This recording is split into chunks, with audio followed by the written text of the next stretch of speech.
then maybe go to shops like Science Museum, or because this might be quite good to Science Museum. I think somewhere like Hobbycraft. Yeah.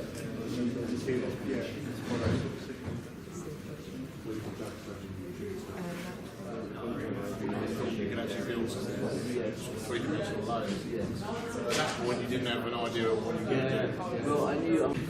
Christopher, you're the winner then of the 14 to 16 age group, yeah? Yeah. What does that mean to you? You must be really pleased. Yeah, I got my pad and I can. It's also going to be great because I can, if I'm going to sell that as a product, I can like put it as an award-winning thing. So that's going to really help me sell it, I think. And it's also hopefully going to make it more publicised and. It will. Yeah. And certainly the standard of some of the other exhibitors was really good. So you've done brilliantly well to do this. So what next then, Christopher? Now you're an award winner.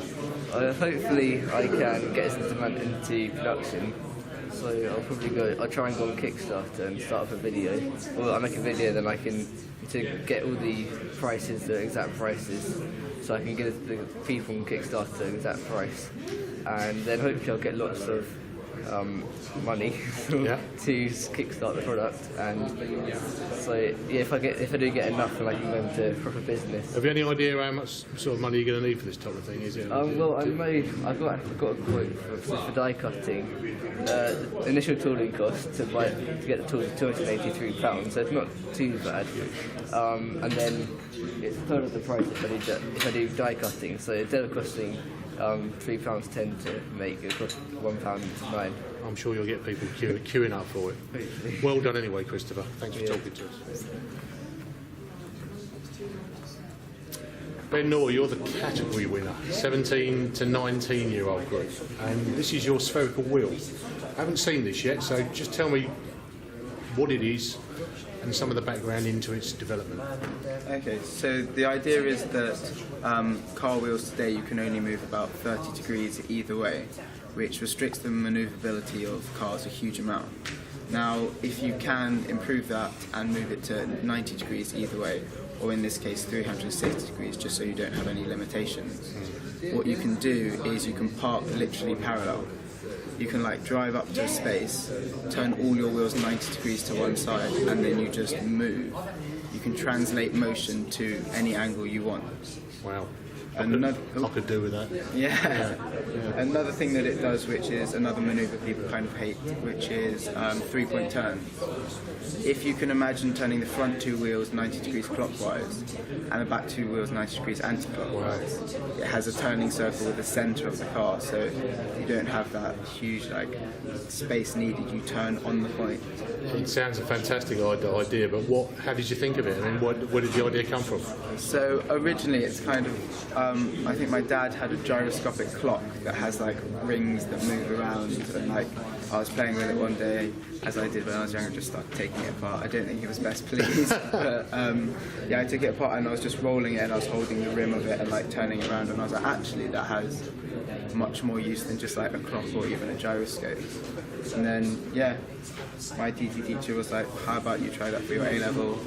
I went with that, and this is where it's at. It's fantastic. And in terms of making it, and was there much development work went on?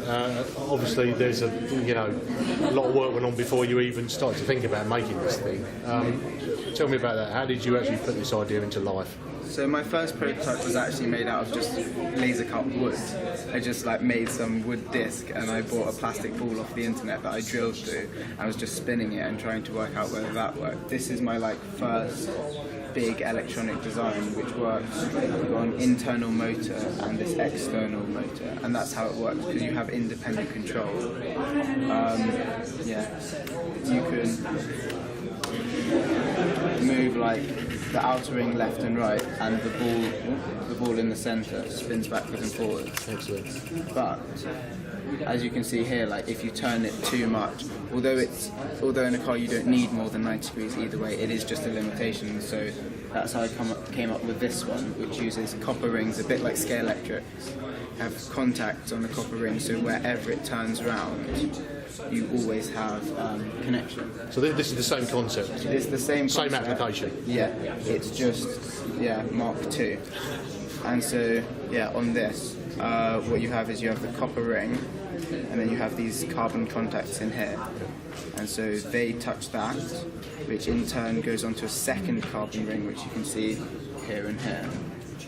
And then that has the power from here, which are these things.